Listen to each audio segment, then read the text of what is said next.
All right, everybody, it's Matt with Downrange Warbirds. We are back for a quick update.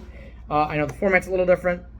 I'm recording a lot of the work as it's going on, so expect some videos to come at some point in the near future. But right now, I just want to get the updates, especially now that there's a ton of work getting done right now. Other important stuff that has happened so far, brackets are welded up pretty ugly and otherwise. Cross pins are drilled for that control mount as well, so this will actually pin together. Ow. She's warm, she's getting some cutting done.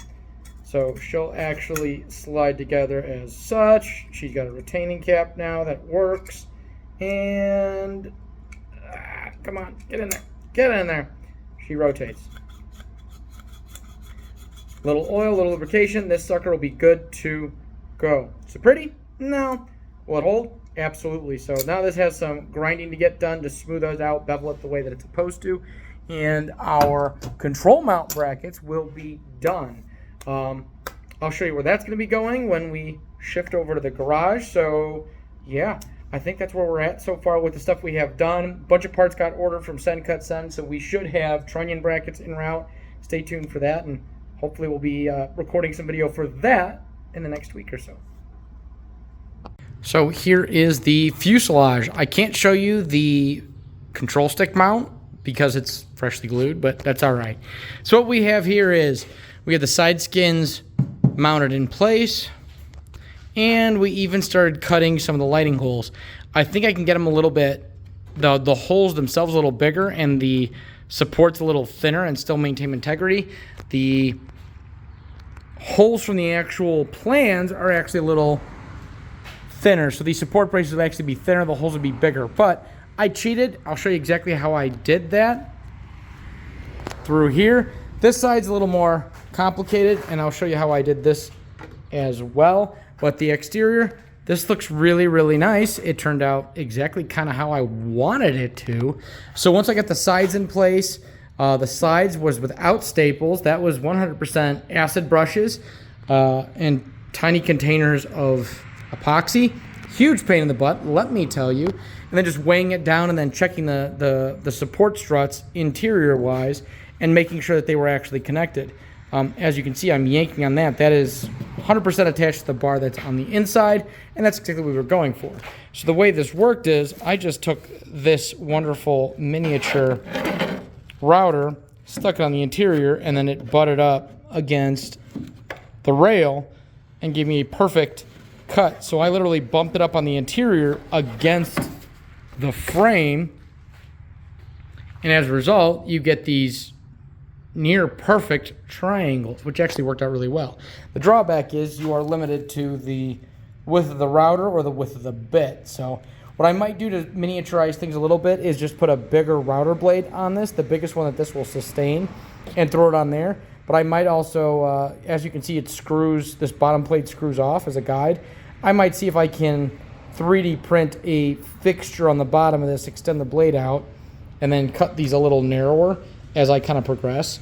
But that is a tomorrow problem. That is not a today problem. What we did do on the top, as you can see, is we stapled these bad boys in. Glued the top frame, or the bottom, sorry, this is actually the bottom skin. Bottom skin has now been glued on all the way down and looks really good. I added epoxy here even though I wasn't supposed to. Oops, got a little excited. As you can see, I listened to Don on this one. Thank you, Don, by the way, if you're watching. I know you probably are. And we stapled that skin on so we have nice tight gaps. Conveniently, sawtooth staples in our brand new range staple guns. So these DeWalt carbon fiber staple guns, absolutely awesome. But yeah, that's what we've kind of squared away so far. So I think that covers the majority of the update for the week. No, we have one other thing. I will show you that downstairs here shortly. So one more update, and then I'll let you guys get back to the rest of your week. So stay tuned here, just a few more minutes, guys. Almost forgot to mention it. These are not exactly what Don suggested, but it's the same thing. They're foam rollers. They're 4-inch foam rollers. You can see the little plastic insert in it. It goes all the way through. You can cut it down. And in the case of mine, exactly how it was. Cut it down to 1 inch. Use that to glue up the individual frames. And we're off to the races here. This worked phenomenal for getting those frames glued up properly. It made it super easy. Got good saturation, good coverage, no dry spots. You can see very, very clearly from the angles that it actually did a really, really good job. And then once you're done, I mean, they're a couple of bucks for a roller. So we just, as you can see, I used this one on the Spar last night. It's get ready to get thrown out. But no, that foam roller setup, absolutely incredible. Definitely suggested if you have to do any long distance, large area, etc., definitely use those foam rollers. So let's go take a look at the Spar now. And here's our last component here. I just finished trimming it. You can see the lovely hand router and that wonderful offset bearing bit. So it allows me to just run it just like that, all the way on the side, which gives us a perfect cut. The foam rollers did a great job getting adherence. I don't know if it gave me enough epoxy necessarily, but we're going to see how that kind of progresses as time goes. But take a look at that. That is a damn good looking Spar. So, all right, that's what we finished. Thanks everybody for tuning in. I'm going to be working hard on this the next couple of weeks. I've got a couple of active projects, so yeah, stay tuned.